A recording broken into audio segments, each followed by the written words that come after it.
Hello fellow elemental shamans out there, my name is Paul and I'm playing elemental shaman called Nergui. I prepared a few tips and tricks how to increase your DPS and improve your game. Overall, how to become a better elemental shaman. So, sit back and let's get into it. So my first tip for you guys, it's a bit obvious but use your cooldowns.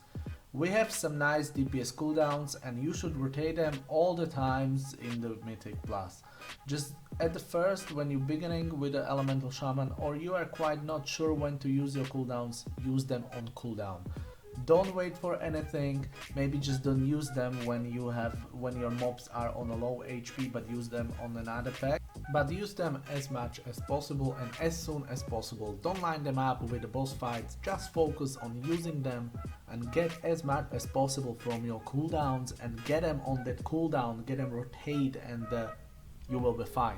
I'm speaking about Stormkeeper, I'm speaking about Storm Elemental, and I'm also speaking about the Primordial Wave and Bone Shield.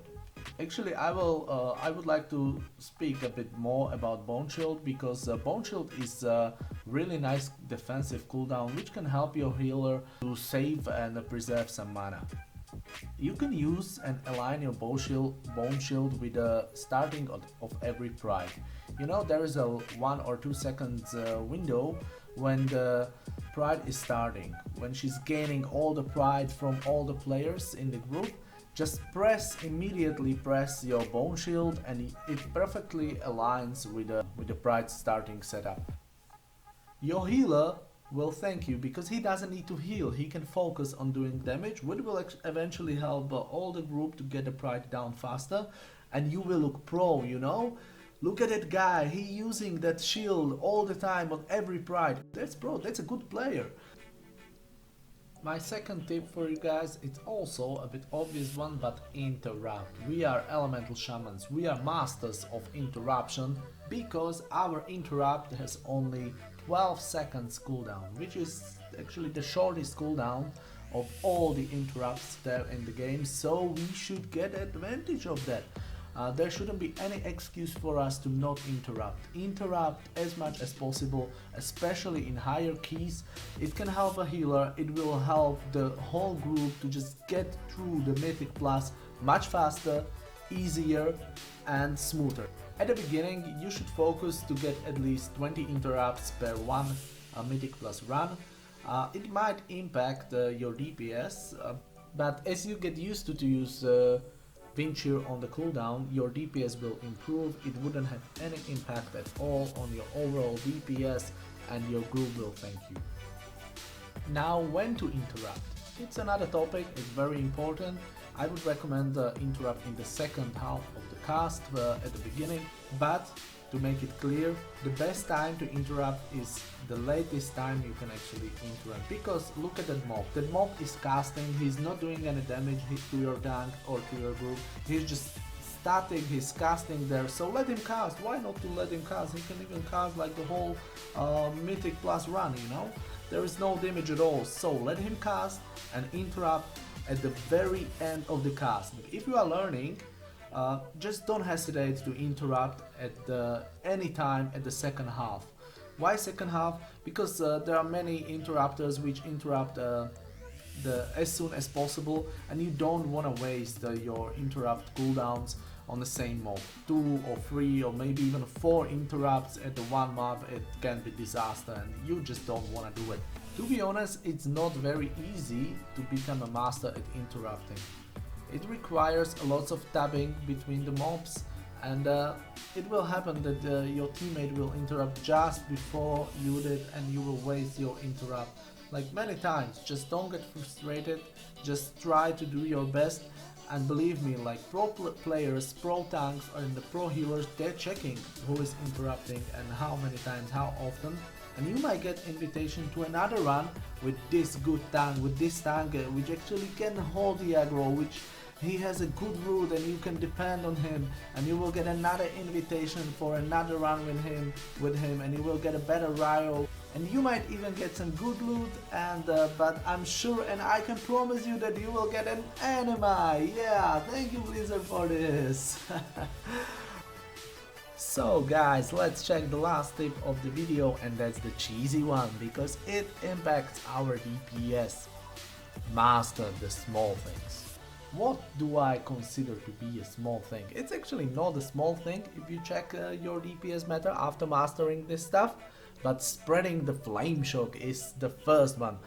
Let's assume you are the Necrolord and you have a primordial wave spell, which actually if you use it and you use lava surge, you will cast the lava surge on every mob which is affected by your flame shock. This is mainly for the groups of mobs where are 2 or 3 mobs, mostly for the free ones, because where there are 4+, you just spam chain lightning like the hell and you're using your earthquake. But when you have 2 or 3 mobs, start with the flame shock. Flame shock first, tap. Primordial wave second, tap. Wait for the flame shock to get off the cooldown, use it. Between this, just spam chain lightning, use your earth shock, use your earthquake as you are supposed to, and wait for the proc of the lava surge. When the lava surge proc, just press the lava surge. When the lava surge is not proccing, just hardcast the lava burst, and you will get a chunk of the maelstrom back, and you can cast your earth shock or you can cast your earthquake. Just if you master this, you will get a free cast of the earth shock or the earthquake, and that's definitely a DPS increase. Let's say primordial wave has 1 minute cooldown, and you can do this when you have like the big group and only you see that one mob was just deleted with some cooldowns of your teammates, and you have only 3 now. So just press the flame shock, press the primordial wave, press the flame shock, wait for the proc of the lava burst, press the lava surge, and get the maelstrom back. Enjoy it, enjoy the earthquakes. Your enemies will definitely enjoy them, and your DPS meta will just go high.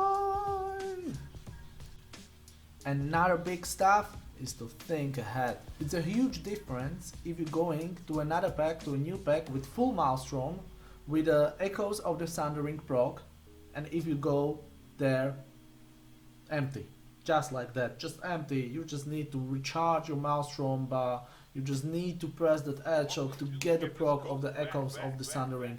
It's a huge difference. Of course you can't manage it to get like the full maelstrom bar and the procs of the echoes of the Sundering at every single pack. That, oh my god, that would be a DPS, that would be insane. But no, you can do it like every 3rd pack, but it will definitely has a huge impact on your overall DPS. So keep that in mind. Don't use your cooldowns or your earthquake or your earthquake on the low HP mobs, and think about another pack. It's a life lesson, you know. There will be a tomorrow. Always think about tomorrow, always think about another pack.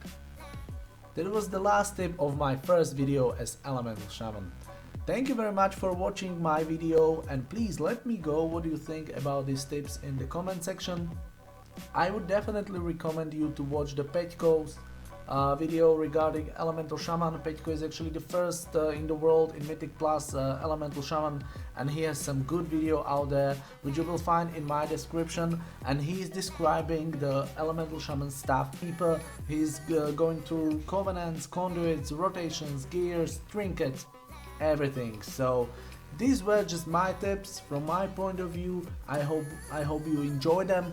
I hope that you will get better. You will get better with your cooldowns usage, you will get better with your interrupts, you will just overall get the Elemental Shaman which everybody wants in your group. You can do it. The potential of Elemental Shaman in this patch is just really huge. I hope it's gonna last the whole Shadowlands, and I hope we will meet again at another video regarding some cheesy tips for Elemental Shaman. So thank you very much guys, and have a good one.